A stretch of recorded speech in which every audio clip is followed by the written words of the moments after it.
Hi నమస్తే. నేను మీ విజయ్ కుమార్. ఇది మనం వుడ్ సీలింగ్ చేసాం అపర్ణలో. వుడ్ సీలింగ్ చేసేటప్పుడు ఏంటంటే హాల్‌కెళ్ళి డైనింగ్ వారకు గుడక మనం ఒకటే వుడ్ సీలింగ్ చేయించడం జరిగింది. ఈ మిడిల్‌లో వచ్చేటప్పటికి మనం ఆ శాండ్ లైట్ కోసం పైన డైమండ్ గ్లాస్ తర్వాత డిజైను శాండ్ లైట్ బావుంటదని డైమండ్ గ్లాస్ ఏయడం జరిగింది. శాండ్ లైట్ గుడక మనం ఫిక్స్ చేయించడం. ఇంకోటి రౌండ్‌కు కాదు, ఇది స్క్వేర్ తీసుకున్నాం. ఏంటంటే ఇటు అటు స్క్వేర్ పార్ట్ మనకు వుడ్ సీలింగ్ కాబట్టి ఈ డిజైన్ అయితే బాగుంటుందని లైటింగ్ కూడా ఇదే ఆప్షన్ తీసుకున్నాం.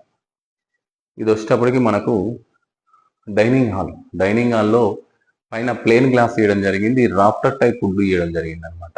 ఈ చుట్టూ కంప్లీట్‌గా ప్రొఫైల్ లైట్ ఇయడం జరిగింది.